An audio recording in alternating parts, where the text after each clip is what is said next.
Please don't make this more racist than I know you're already going to make this. I'm really trying, dude.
Welcome to On the Fence, the show that's about helping you decide whether or not to spend your hard-earned money on the biggest and possibly best releases in bite-sized form and in the least racist way possible. Nick! Hands. I am going to struggle with this one. I'm well aware. Because today we are looking at the ghost of God damn it. Tsushima. The ghost of that Japanese place that I can't pronounce. Bristol. The ghost of Bristol. Are you ready? Hans, what is Ghost of Tsushima? The ghost of that Japanese place is a action kind of RPG, third-person game, open world, of course, because most of them are open world nowadays. I mean, most games are RPGs these days as well. Well, that's true, yeah. Might as well just put, it's a video game. It's a Sony exclusive. They're all the same these days. Set on the Isle of Tsushima, nailed it, where you play as Jin Sakai. The Mongols have invaded, Nick, and you and your samurai clan go to fight off the invading hordes. However, you fail, and the leader of the Mongols, which is the grandson of Genghis Khan, whose name I can't remember, but his surname is Khan, kidnaps your uncle, and you have to recruit the strongest warriors across the land to fight off and retake your home, Tsushima. Wait. What? Hans, do you think he's his grandson because he's also called Khan? No, he says I am the grandson of... Okay. Because I'm pretty sure Khan is just a title. No, he explicitly says, I am the grandson of Genghis. Just wanted to make sure. I've powering, not being racist, 100% woke. Let's keep on going. The gameplay overall, you know what, compare it to what a new Assassin's Creed game's like. You can, quote-unquote, play it your way. This game is very much definitely play it your way. So, you can 100% walk into an enemy stronghold and do a standoff. So what the standoff is, you're just like, yo, fuckers, come at me, bro, and they all kind of line up and you just take them out one by one in traditional third person kind of combat. You've got a heavy attack, you've got a light attack, you can parry, or if you want to, you can sneak in and sort of like hide in grass, aerial assassinate, and ghost the place if need be.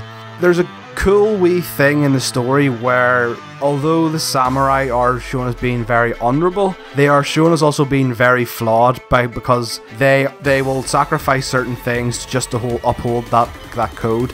Like early on, you see Jin kind of at odds with himself about whether to sneak around, quote, like a thief, stabbing guys in the throat, or, you know, I have to go in there and rush and save these people. But when you rush in and try and save people, chances are they're going to kill the hostages. So there's actually this really cool duality to it of, yeah, you can play either way. Like, Jin hates when you play, like, actually makes me comments if you try and play it the stealthy way, like, ugh, it had to be done. Like, I think I've seen clips where, like, he, like, apologizes to people as, like, he assassinates them. It's like, oh, I'm sorry for being dishonorable and things like that.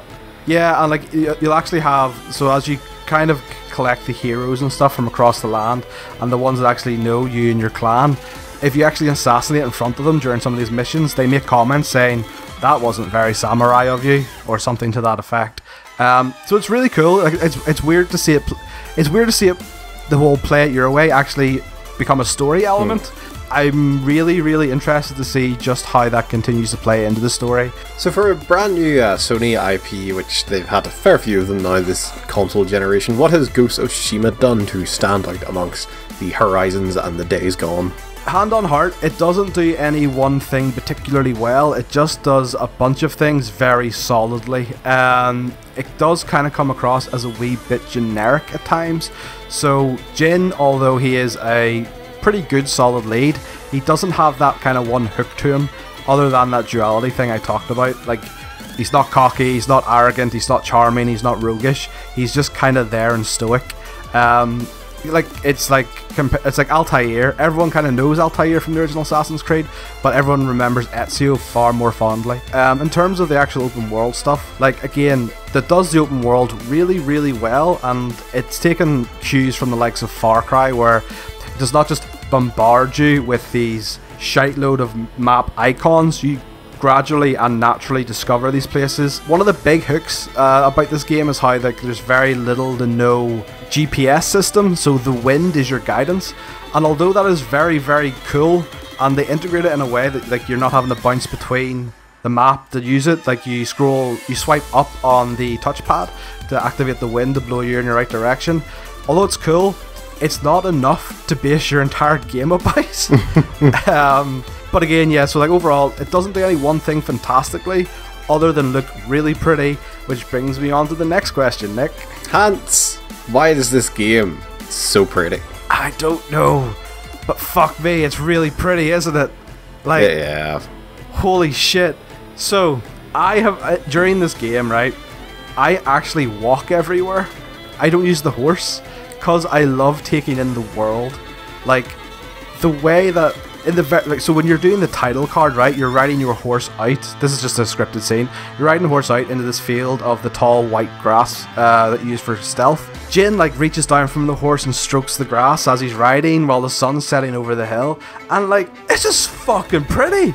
Like, it's so, and, like, there's these other moments, like, so the first kind of village you come to is called Hiyoshi Springs, which is a hot spring.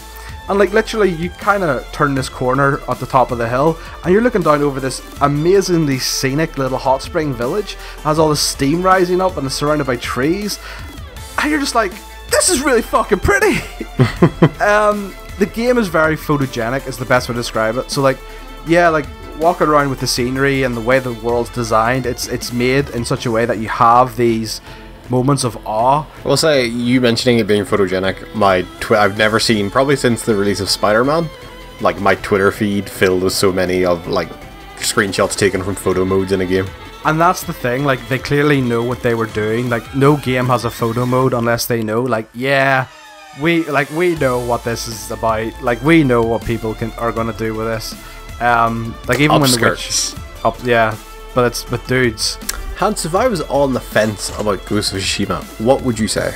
This game is actually a lot better than I was expecting. So I was expecting a Mad Max level of, like, it's just very much a generic, and keyword being generic, open world game, but it's really, really not. Like I said, so Jin is it's quite a compelling character, even though he's not up there with the greats, but, like, his story of trying to maintain his honor while also trying to protect the innocent and showing how flawed the samurai code actually is fantastic. The story itself, outside of that, is alright. The world is gorgeous, you can't deny that, and say all these kind of put on top of really solid gameplay mechanics and really solid open world mechanics. There's no bad side to this game. It's maybe not up there, it doesn't do anything excellent, but there's absolutely, I don't see a downside to these games, so this is easily like a 7 out of 10. Pick this game up because it's easily something you could just sit there and 100% because it's just so enjoyable to play. Awesome. Those are my thoughts on Ghost of Tsushima in and around $49.99. Only available on the PS4 at the minute. Nick, are you proud of me? I actually wasn't racist. No, that should just be standard, Hans. Thanks for joining me, Nick. Toodaloo!